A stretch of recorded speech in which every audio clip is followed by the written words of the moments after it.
உங்ககிட்ட பைக் அல்லது கார் இருக்கா? ஆம் எனில் உங்களுக்கு சற்று முன் சூப்பர் அறிவிப்பு ஒன்றை அரசு வெளியிட்டுள்ளது. இந்த அறிவிப்பின் மூலம் உங்களுக்கு ஆயிரக்கணக்கான ரூபாய் மிச்சமாகும்.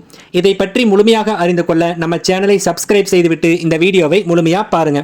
வரும் செப்டம்பர் 13ஆம் தேதி நடைபெற உள்ள தேசிய லோக் அதாலத் மூலம் நிலுவையில் உள்ள போக்குவரத்து விதிமீறல் அபராத தொகையை முழுவதுமாக தள்ளுபடி அல்லது 50% வரை தள்ளுபடி பெறலாம். ஓவர் ஸ்பீட், ஹெல்மெட் அணியாதது, சிக்னலில் நிற்காமல் சென்றது உள்ளிட்ட 13 வகையான விதிமீறல் வழக்கு அபராதங்களில் தள்ளுபடியை பெற முடியும். தேசிய லோக் அதாலத் செப்டம்பர் 13, 2025 அன்று நடைபெறும். அப்பொழுது நிலுவையில் உள்ள போக்குவரத்து அபராதங்களுக்கு முழுமையான தள்ளுபடி பெறலாம் அல்லது 50% வரை குறைக்கலாம். லோக் அதாலத் சிறிய முதல் பெரிய அபராதங்களை குறைந்த செலவில் தீர்க்க அல்லது அவற்றை ரத்து செய்ய ஒரு வாய்ப்பை வழங்குகிறது. இருப்பினும் சில கடுமையான போக்குவரத்து மீறல்களுக்கு இந்த சலுகை பொருந்தாது. தள்ளுபடி பெற தகுதியான சிறிய போக்குவரத்து விதிமீறல் பற்றி இப்பொழுது பார்க்கலாம். சீட் பெல்ட் அணியாமல் வாகனம் ஓட்டுவது, ஹெல்மெட் அணியாமல் வாகனம் ஓட்டுவது, ரெட் சிக்னலை மீறுவது, தவறாக வழங்கப்பட்ட சலான், அதிக வேகம், PUC சான்றிதழ் இல்லாமல் இருப்பது, நோ பார்க்கிங் ஏரியாவில் வாகனத்தை நிறுத்துவது, லைசன்ஸ் இல்லாமல் வாகனம் ஓட்டுவது, வாகன தகுதி சான்றிதழ் வைத்திருக்காதது, தவறான பாதையில் வாகனம் ஓட்டுவது, போக்குவரத்து சிக்னல்களை புறக்கணிப்பது, நம்பர் பிளேட் இல்லாமல் வாகனம் ஓட்டுதல் ஆகியவை இதில் அடங்கும். தள்ளுபடிக்கு தகுதியற்ற சலான்கள் பற்றி இப்பொழுது பார்க்கலாம். லோக் அதாலத் கடுமையான மீறல் தொடர்பான வழக்குகளை விசாரிக்காது. குடிபோதையில் வாகனம் ஓட்டுவதற்கு இந்த சலுகை பொருந்தாது. விபத்து வழக்குகளுக்கும் இந்த சலுகை பொருந்தாது.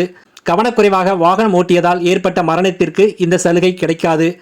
சிறுவர்கள் வாகனம் ஓட்டுதல், அங்கீகரிக்கப்படாத ரேஸ், குற்ற செயல்களில் பயன்படுத்தப்படும் வாகனங்கள், நீதிமன்ற வழக்குகளில் நிலுவையில் உள்ள போக்குவரத்து அபராதங்கள், பிற மாநிலங்களில் வழங்கப்படும் அபராத சலான்கள் ஆகியவை இந்த சலுகைக்கு பொருந்தாது. லோக் அதாலத்தில் பங்கேற்க மக்கள் முதலில் ஆன்லைனில் விண்ணப்பிக்க வேண்டும். விண்ணப்பித்த பிறகு ஒரு டோக்கன் எண் மற்றும் சந்திப்பு கடிதம் வழங்கப்படும். அதில் ஆஜராவதற்கான தேதி மற்றும் நேரம் இருக்கும். விசாரணை நாளில் சந்திப்பு கடிதம், டோக்கன் மற்றும் தேவையான ஆவணங்களை எடுத்துச் செல்ல வேண்டும். ஒதுக்கப்பட்ட நேரத்திற்கு குறைந்தது 1 மணி நேரத்திற்கு முன்னதாகவே வருமாறு அதிகாரிகள் அறிவுறுத்துகின்றனர்.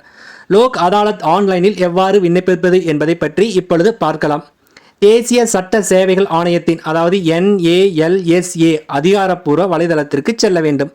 லோக் அதாலத்துக்கு ஆன்லைன் விண்ணப்பிப்பதற்கான விருப்பத்தை தேர்ந்தெடுக்க வேண்டும். படிவத்தை நிரப்பி தேவையான ஆவணங்களை பதிவேற்றம் செய்ய வேண்டும். மின்னஞ்சல் அல்லது தொலைபேசி வழியாக டோக்கன் எண்ணை பெற படிவத்தை சமர்ப்பிக்க வேண்டும். விசாரணை நாளில் டோக்கன் எண் வரிசைப்படி அழைக்கப்படுவார்கள்.